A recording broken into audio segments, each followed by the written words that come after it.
Bloomberg Audio Studios. Podcasts, radio, news. You're listening to the Bloomberg Intelligence Podcast. Catch us live weekdays at 10 a.m. Eastern on Apple CarPlay and Android Auto with the Bloomberg Business app. Listen on demand wherever you get your podcasts or watch us live on YouTube. Again, we've been calling out crude oil. Brent crude oil up 3.9% today, $76.77. Big move higher over the last several days due to the Mideast tensions here. Devika Krishna Kumar joins us. She's a Bloomberg Oil Markets Reporter. Devika, thanks so much for joining us. What's the latest that's moving markets today? Hi, thanks for having me. Today, the big question now is whether Israel's retort to Iran's missile strikes will involve oil targets or not. We just had moments ago comments from President Biden saying that that's currently being discussed. Now, the market's obviously on edge because oil infrastructure is critical when it comes to determining supply and demand going forward. Iran produces over 3 million barrels a day, so any attack on their main export facilities or energy infrastructure could have significant ripple effects across the market, which is why we're seeing now prices rise for a third straight day because markets are very much on edge about how this is going to play out. And just looking at your reporting, you cite a Citigroup analyst saying that a major strike could take 1.5 million barrels of daily supply off the market, whereas a minor infrastructure strike on downstream assets would be closer to 300,000 to 450,000 barrels a day of output. Can you just put that into context and what that means for the energy space and for oil? Yeah, of course.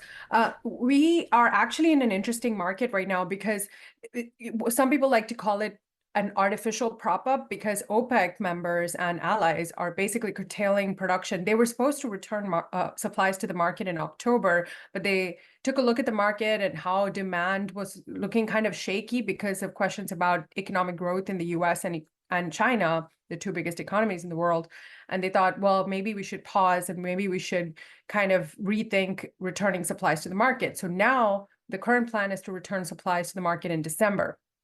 So when the market looks at this broadly, the reason we're not actually seeing more talk about $100 oil or an insane spike in prices is because the market is aware that OPEC members like Saudi Arabia, UAE, other Middle Eastern producers could quickly bring on supplies should we face a major shortage.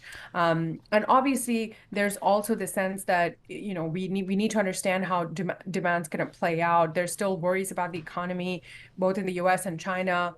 And bear in mind, China is actually a big buyer of Iranian crude. So even if we had even if this doesn't descend into further missile strikes and an all-out war, we might see more tighter economic sanctions, and that's kind of interesting to see. It'll be interesting to see how that plays out as well, because it's you could only target financial components of that trade, and that may not necessarily result in loss of supply. So in the broad context of things, there are several moving parts here, and the market really needs to understand how each component is going to play out, and it's happening real time, which is why we're seeing the volatility in prices. Devika, thank you so much for your reporting. Really appreciate getting a few minutes of your time. Devika Krishna Kumar, she is part of the team that covers global crude oil for Bloomberg News, and they have a good reporting out this morning, so check it out on the Bloomberg Terminal and on Bloomberg.com. You're listening to the Bloomberg Intelligence Podcast. Catch us live weekdays at 10 a.m. Eastern on Apple CarPlay and Android Auto with the Bloomberg Business app. You can also listen live on Amazon Alexa from our flagship New York station. Just say, Alexa, play Bloomberg 1130.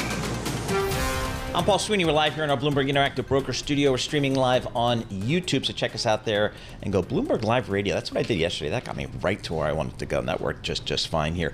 Bailey, we got some ISM data came out today. It looks like better than expected here. Looks better than expected. We see the S&P right now down, call it 2 points, but major averages pairing losses, if not gains. Looking at the 2-year right now at 3.7%. Very so good. Okay. See markets move. All right, let's get the breakdown of the ISM data. Steve Miller joins us. He's the chairman for the Institute for Supply Management, joining us via that Zoom thing. So, Steve, seems like pretty good numbers. Again, 54.9 was a headline number. The consensus was 51.7, and the last period was 51.5. Pretty solid?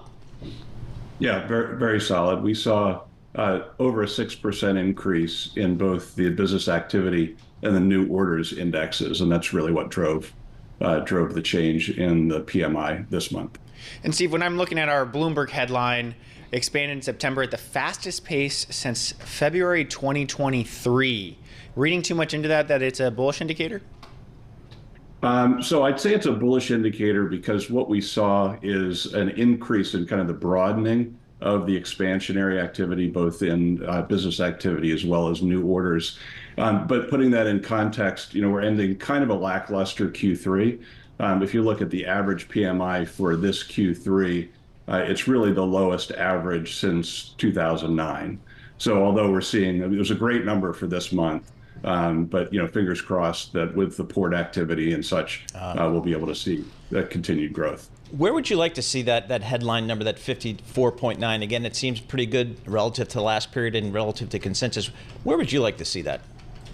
Yeah, absolutely. So if we saw consistency, 53, 55 range, that'd be really healthy improvement. Coming off of a couple of 51s and then actually contraction before that, we're on the right trajectory. Hopefully we can hold it. All right, very good. Steve, thanks so much for joining us for a few minutes there. Steve Miller, chairman for the Institute for Supply Management. That's ISM to us cool kids there, Billy. You're listening to the Bloomberg Intelligence Podcast. Catch us live weekdays at 10 a.m. Eastern on Apple CarPlay and Android Auto with the Bloomberg Business app. Listen on demand wherever you get your podcasts or watch us live on YouTube. Right now, let's go to Margie Patel, Senior Portfolio Manager at Allspring Global Investments. Margie, we're going to get a big jobs print tomorrow, which will be presumably pretty informative for this Federal Reserve. How are you thinking about the markets these days, given all the economic data that we have had over the past several weeks? Well, I think it shows the economy is still growing. We had a great GDP number, 3%, which is better than I think a lot of people thought. And I think it says we're going to continue to move along at modest growth rates, probably less than 3% because some of the numbers, especially for labor, is mixed. So still positive, no recession, no boomy upswing in GDP. So a little more of the same and a little pressure probably on revenues and profit margins going forward. And Margie, now that we're have the first Fed cut in the rear view mirror and at least the swaps market pricing in a string through the first half of next year, how are you positioning in this market, especially given the expectation that the Fed can navigate a soft landing? Well, we think some things are out of control of the Fed, which is the economy, but we do think that we'll see another 2 quarter point reductions in the Fed funds rate over the next few months, which would be modestly helpful over the longer term for the economy. But basically, we think that, as I said, the economy is growing. It's a sustainable level, but more modest than perhaps we might like to see. So we think that says that returns from equity will be maybe mid-single digit going forward, as opposed to the double-digit types of rates we've had so far this year. But so no changes in the portfolio or outlook. So, Margie, I'm looking at the INGO function, the Bloomberg Index browser, and I see across the U.S. fixed income, everything's in the green here. Solid mid-single-digit returns for fixed income investors here. The highlight, though, is U.S. corporate high yield. How do you think about the high yield market? Is there any value left there? Well, yes, there is. It's modest value, but actually, ever since the Fed began to raise short rates a couple of years ago, the best performing part of the high yield market has been the fixed income market has been high yield because it simply cushioned those treasury rate rises with the extra yield you get. So right now in double B bonds, you get a little over 200 basis points, 2 percentage points. For single B, say 3 percentage points. But with a backdrop of the economy growing and defaults looking like they're going to be under 2% over the next year, that says you're still getting a bargain for the risk that you're taking by being in below investment grade. So we think it's still attractive, but modest. Certainly not. We're not looking for double-digit returns going forward. Mid-single digits, just basically the coupon. And so does that impact kind of your allocation to riskier debt, or how are you thinking about that? Well, with yield spreads so narrow and dollar prices pretty high in the high yield market, most bonds are trading pretty close to their face value, maybe 98, 90 cents on the dollar. We think that you pretty much have gotten rid of the extra risk premium that was in the high yield market when the Fed had rates so high.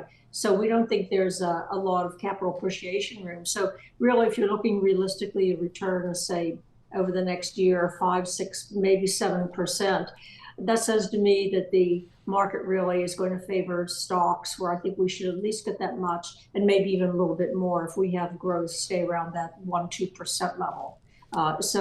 Basically, a low volatility, modest coupon, and modest return is how we see fixed income in the high yield market right now. And Margie, I guess just the month of September, it was a record month for new issuance. What is that? Is that good for the market? Yeah. Yes, it's excellent, because the problem with the high yield market is there simply has not been enough supply for all the demand by investors for that extra yield. In fact, we actually had about a year ago or so, the market actually shrink because we had new issuance drop off, we had maturities and bond calls. So the whole high yield market actually shrunk. So it would be very good to have a big supply. There's a lot of demand that will match that. And to have the high yield market grow a bit would add to liquidity, give investors more choices of names to buy. So I think more supply would be very positive. There's a saying, supply creates its own demand in the bond market. And we think that's Yeah, very good. Across all of fixed income, a really, really busy September for new issuance. Margie Patel, thanks so much for joining us. Margie Patel is a senior portfolio manager, Allspring Global Investments. She's based up there in Boston, joining us via Zoom.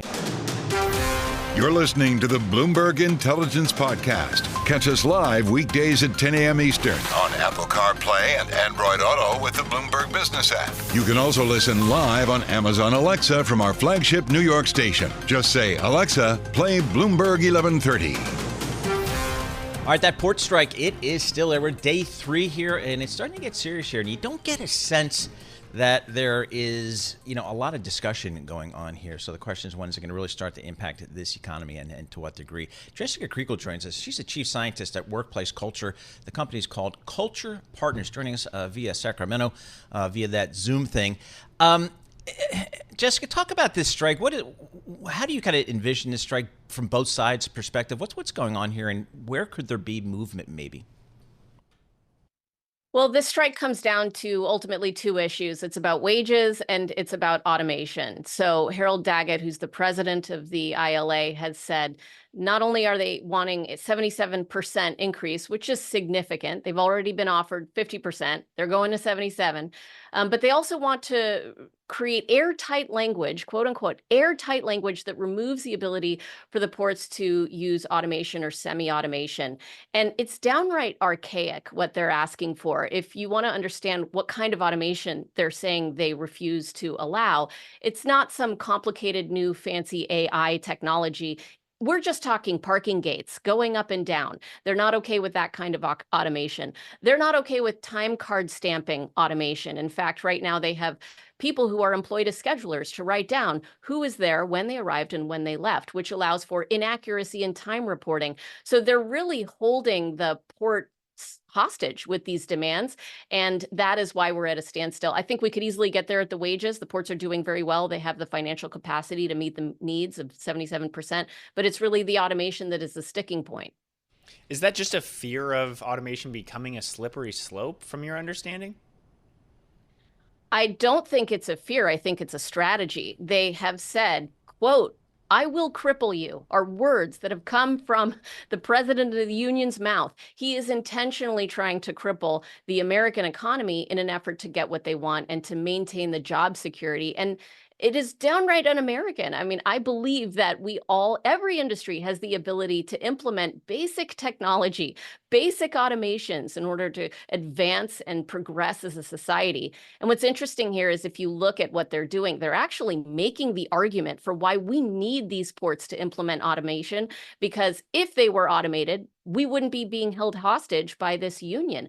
And the effects of the economy and the American consumer are going to be felt soon. And it is going to be widespread. There will be panic. There already is panic. There's already been a run on toilet paper and paper towels, which is completely unrelated to the imports from these ports. So it's interesting. That's really just psychological in nature. We're remembering when toilet paper wasn't available at COVID. And so people are going to stockpile toilet paper now, but what else will they stockpile? And who else is going to be affected by this and lose their jobs because supplies that they need to do their jobs haven't arrived? It's really going to be devastating if this doesn't get resolved soon. So, Jessica, has anyone on either side quantified the potential job loss from automation? How big of an issue is this in reality? Do we know? There are a lot of analysts making estimates on the cost that this strike will have, and the ranges are significantly wide. So it's unclear. And the job costs, we can only speak right now philosophically. As construction materials don't arrive, then construction workers are not going to be able to do their jobs. And so they will be laid off or temporarily furloughed. And that impact will be devastating on those workers. So if you think about the union workers are being very selfish right now, and they do want the American worker and consumer to feel the pain. They're counting on it. They're looking forward to that. And I think one of the devastating things here is that they're saying, and don't blame us, blame them. So they're not taking accountability for the strategy. And I also don't think it's very logical, because the American worker and consumer is going to become outraged and say, you know what? Screw that. We want them to automate, because this is a danger to the American culture, society, workplace, labor market, all of it.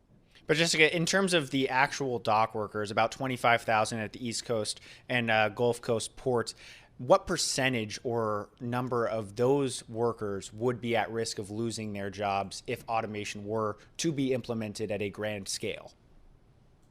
It all depends on what we're talking about with regards to automation. So the schedulers will lose their job if we implement time cards. Right now, there is already some automation. If you think about it, I was listening to an interview with one of the union strikers yesterday, and he said, you know, decades ago, we were literally offloading 125 pounds of sugar with our hands. So that's not happening anymore. That's because of automation, and I'm sure that they celebrate it. So where automation is allowed and where automation isn't allowed is exactly what's under negotiation. There is already in their current contract language that prevents new automation. They're not saying that they're okay with that language, though. They're wanting to go backwards. They're wanting to remove automation that's already been implemented. And so that's really regressive and not progressive at all. All right, we'll have to see how this plays out. We're day 3, and again, the tensions are mounting, the risks are mounting for the economy. Jessica Kriegel, thank you so much for joining us. We really appreciate getting your thoughts and perspective. Jessica Kriegel, she is the chief scientist of workplace culture, and the firm is called Culture Partners. They're based in Sacramento, California, and she's joining us via Zoom. You're listening to the Bloomberg Intelligence Podcast. Catch us live weekdays at 10 a.m. Eastern on Apple CarPlay and Android Auto with the Bloomberg Business app. You can also listen live on Amazon Alexa from our flagship New York station. Just say, Alexa, play Bloomberg 1130. Bailey Lipschultz sitting in for Alex Steele. I'm Paul Sweeney. We're live here in our Bloomberg Interactive Broker studio with John Tucker. We're also streaming live on YouTube.com, so you can find us over there. Just search Bloomberg Live Radio. We're a little bit of a sell-off here today. A lot of just kind of mixed trading here, all within 1 or 2% of the all-time highs. I mean, why not? I mean, I guess you got a Fed cutting rates. You got decent earnings. I guess that's a pretty constructive look for this market. I wonder how the technicals look. Our next guest, I think, can help us a little bit there. Frances Stacy, Chairwoman of the Global Digital Finance Committee, joining us from Tampa, Florida via Zoom. Frances, again, you look at this chart, it's kind of up and to the right here. What do the technicals tell you about this market? Anything concerning you? Yeah, so it's very interesting because the technicals actually look quite toppy. And I do think that if the S&P gains any kind of momentum and a bit of a sell-off, which is, could be news driven. We've got a big jobs number coming out tomorrow.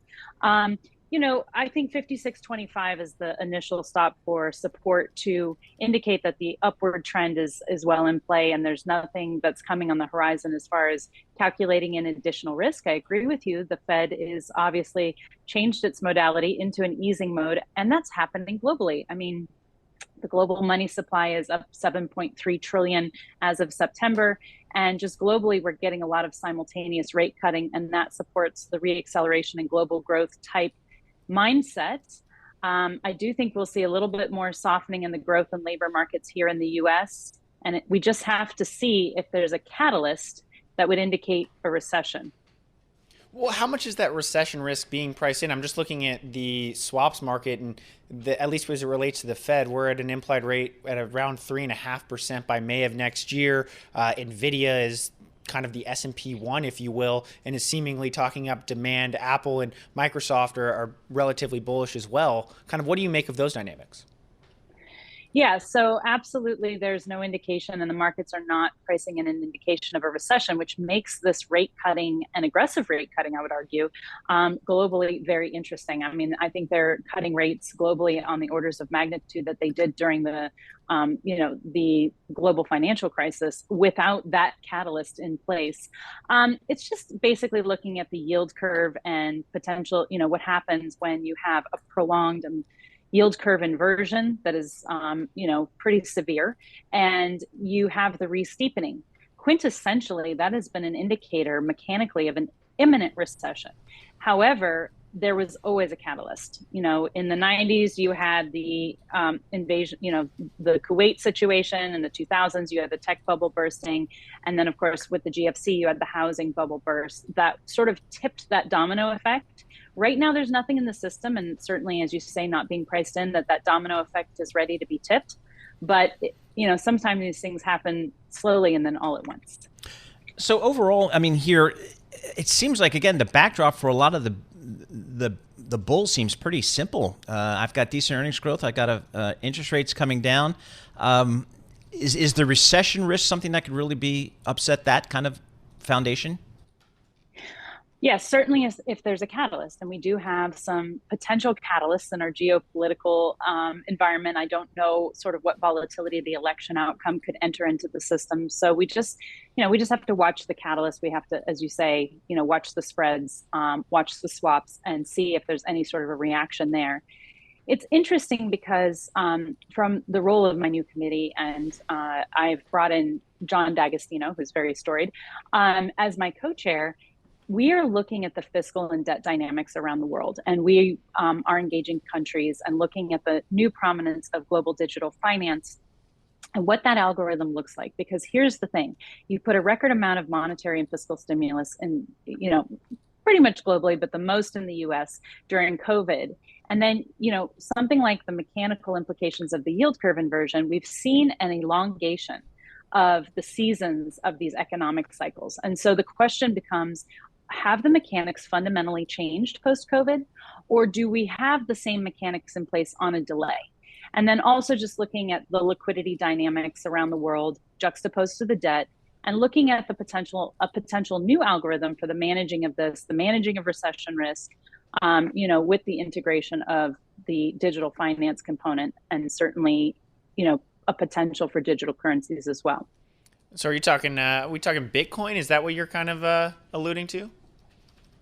Bitcoin will never replace fiat because it has a finite supply, and it cannot disrupt the function of the central banks if it cannot do the function of the central banks. Central banks adjust money supply, and in the United States they have their dual mandate of price stability and full employment.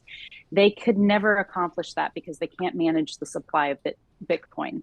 But for instance, El Salvador has this hybrid approach between Bitcoin and the US dollar. And I do think that it's kind of like trying to make an electric car talk to an internal combustion engine. They have different underlying mechanics, but there is potentially an algorithm possible that bridges that gap and brings in a digital currency. I do think if we see digital currencies, obviously Bitcoin is legal tender in El Salvador.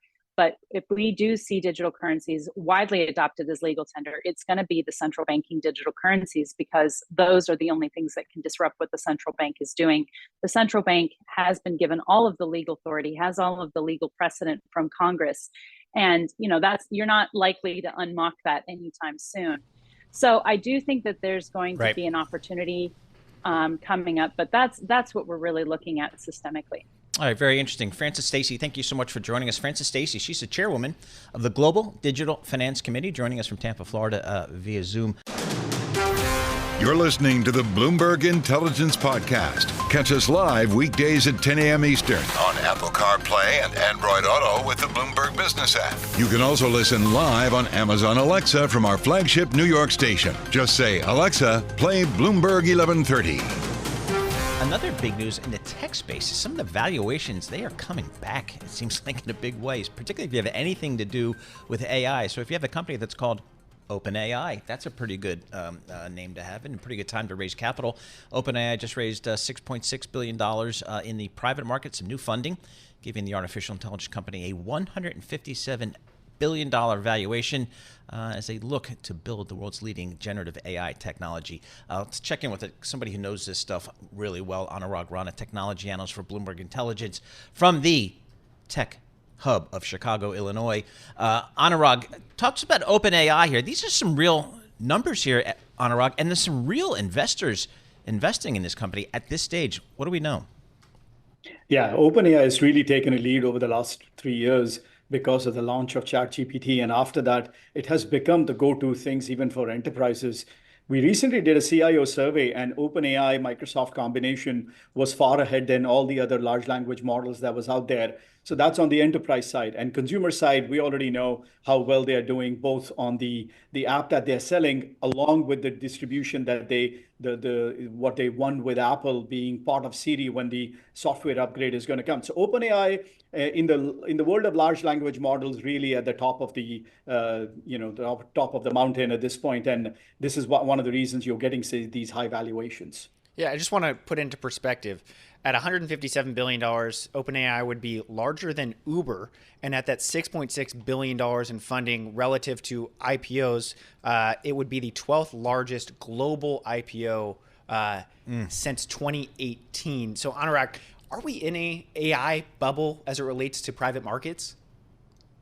I think, to be very frank with you, I can only answer that 5 years from now. But we just updated our numbers looking at capital expenditures for the top 5-6 companies. These companies, which includes Amazon, Microsoft, Meta, Oracle, etc., in 2023, they spent about $110 billion in all the things what we call capital expenditures. In 2025, they're going to spend about $200 billion. So that's a massive increase of $90 billion over a 2-year period. Where is that money going to? Expansion of data center, buying more GPUs, buying more hardware, expanding their own large language models. So it really feels real, frankly, as to the amount of money that the big guys are spending over here. And they won't be doing it if they didn't see the demand on the other side of the equation.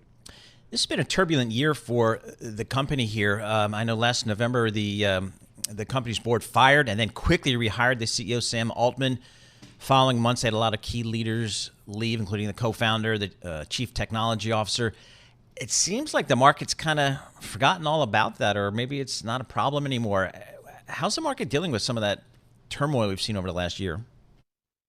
I think people tend to forget that who's really behind a lot of backing of this particular company, and that's Microsoft. And they have the biggest distribution among enterprises. So if they are basically telling people, if you want to create an enterprise application using some AI large language model, here is OpenAI model, and you can host it on our cloud platform. I think that is resonating very well with customers. So as long as that continues for the next several years, OpenAI's revenue will continue to go up. And then you can argue whether the valuations is high or not.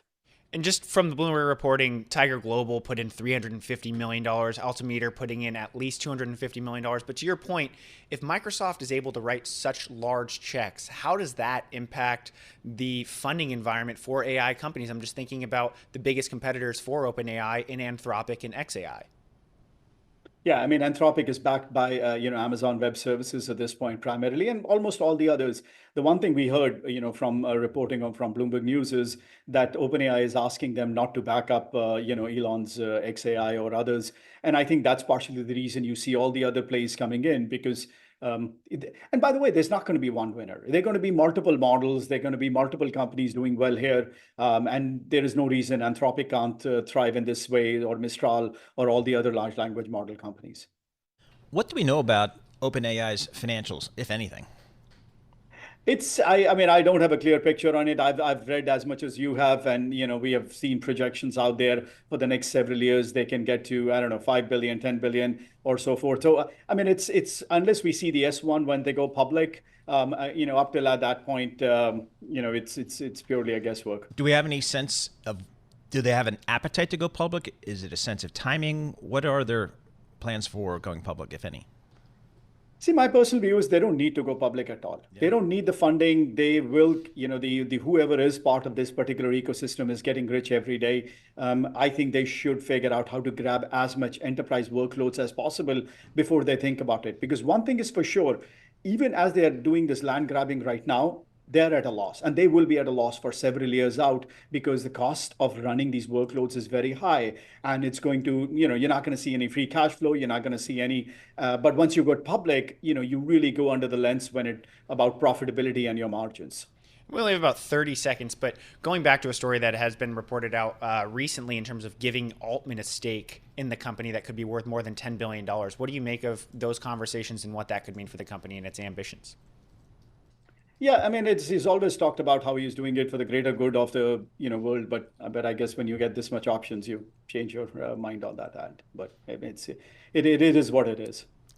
It is what it is. We always fall back on that one. I love it. Anurag Rana, technology analyst, Bloomberg Intelligence, joining us today. Talking about OpenAI, again, just a huge funding round, $6.6 billion raised, and giving the company an valuation of $157 billion. That's just massive and impressive in and of itself. What's also impressive to me is who's going in there. We're getting some big technology companies, including NVIDIA, some seriously smart private equity money, private capital money, including Tiger and some others, and Fidelity as well. So a lot of what a lot of folks would call smart money getting in, even at this valuation level. That gets your attention here. So we'll keep an eye on that. You're listening to the Bloomberg Intelligence Podcast. Catch us live weekdays at 10 a.m. Eastern on Apple CarPlay and Android Auto with the Bloomberg Business app. You can also listen live on Amazon Alexa from our flagship New York station. Just say, Alexa, play Bloomberg 1130. Bailey Lipschultz sitting in for Alex Steele today. I'm Paul Sweeney. We're live here in our Bloomberg Interactive Broker Studio, streaming live on YouTube. So head over to youtube.com, search Bloomberg Live Radio, and that's where you will find us. We just heard from the CEO of Levi Strauss, Michelle Goss, talking about the business. Let's do a little bit more retail here. Mary Ross Gilbert, she's a senior equity analyst for Bloomberg Intelligence, covering the retail space. She's based out there in Los Angeles. Mary, what did you make of, we'll just start with the Levi's story. What did you make of their quarter, their outlook, and kind of maybe some of the reasoning for some of the weakness they're seeing? Yeah, so Paul, with the Levi's earnings out yesterday, I think there was too much focus on some of the negativity. So for example, weakness in China. China's only 2% of the business, and still the growth prospects there are tremendous. But we have been hearing that there has been some weakness generally with the consumer, but also I think there's some execution opportunities there. So they did bring in a new leader. So I think we could see things shift, but frankly, it's really small. If you look at what's happening in the bigger parts of the business, the overall Levi's business on a currency neutral basis was up. And if you look at direct to consumer, and that's about 44% of the business, that was up 12%. The US DTC was up 12%, Europe was up 9%, and also the European wholesale business turned positive and comped up 4%, and then they have a order order book for the fourth quarter. US wholesale, though, is still trending negative. It's improving, but still negative. So you do have a little bit of headwinds there. But like I said, the big focus is really on DTC. It's on women's. The women's business is about 35% of sales, but that could be half the business. That was also up double digits with strong performance, across bottoms and tops there. So I think there's some real strong points here. And then the news about the sale of Dockers, that's great news. They've tried to sell this company in the years past, and it will be great to get rid of it and really focus on the strength of the Levi's brand and also expanding beyond yoga. Mary, you sound really bullish and the stock's down 8%.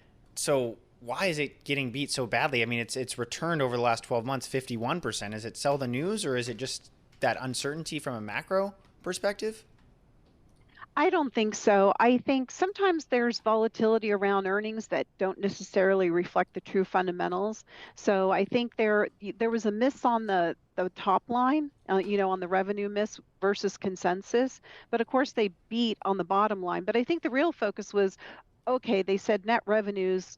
Previously, the guidance was net revenues to rise 1 to 3%. Now it's going to be just up 1%. I don't really, if anything, I view that as an opportunity to beat. We do have the port strike, of course, that's making headlines, but Levi's and a lot of other apparel companies have shifted more of their shipments over to the West Coast. And when you think about holiday, most of that is already in. They start shipping in July, or the West Coast ports start receiving in July, and it goes all the way through September. And September was quite busy for the West Coast ports. I checked in with the Port of Los Angeles yesterday on that. So I think there's going to be some impact. Obviously, it really has to do with how long the strike lasts. But I think that Levi's, Macy's, and other companies have mitigation measures in place. What does it mean as it relates to the port outage here on margins? I mean, presumably their cost will be higher to get some product that was East Coast bound to get it now to the West Coast. What does that do to their margins? Have companies given any guidance? Yeah, there's a couple of companies that have indicated, not all of them. So for example, Oxford Industries, so that's the Tommy Bahama, Lilly Pulitzer brands. So what they did say is that they expect a negative freight impact in the second half of about 15 to 20 basis points. And in that, they did incorporate what they think might be the impact from a possible, because again, their earnings call was before the strike, which just hit this week on Tuesday. They said that does incorporate that impact, but once again, it depends on the duration. And just looking back in previous disruptions with regard to the port, we sort of estimate it could be in that sort of 10 to 20 basis points impact on margin. But again, it depends on the duration, and then also any other mitigation factors that will help offset some of those costs if they're able to. And Mary, you mentioned the duration. How long does this strike have to last for it to start to show up and impact some of these businesses? That is a really good question. When I think about some of the other disruptions and the duration, and of course the last one that happened back in the 70s, that was 60 days, and I can imagine the damage must have been pretty extensive. And even just thinking of, let's say 8 days, going back to 2015 when the West Coast ports had some, shutdowns. So it wasn't actually a strike, but they were called shutdowns at that time. And that did last for days, but there was an impact that lasted months after that. So there was an impact on margin, because if you have a delay in getting your apparel, then once it does arrive, you have to promptly mark it down. And that's exactly what happened with Macy's. On off-price, they tend to be less impacted to a certain extent because they can just pack it away and bring it out, when the season is right. All right, Mary, thank you so much for joining us. Mary Ross Gilbert, she's a senior equity analyst covering the retail space for Bloomberg Intelligence. She's based out in Bloomberg's Los Angeles office, joining us via that Zoom thing. This is the Bloomberg Intelligence Podcast, available on Apple, Spotify, and anywhere else you get your podcasts. Listen live each weekday, 10 a.m. to noon Eastern on Bloomberg.com, the iHeartRadio app, TuneIn, and the Bloomberg Business app. You can also watch us live every weekday on YouTube and always on the Bloomberg Terminal.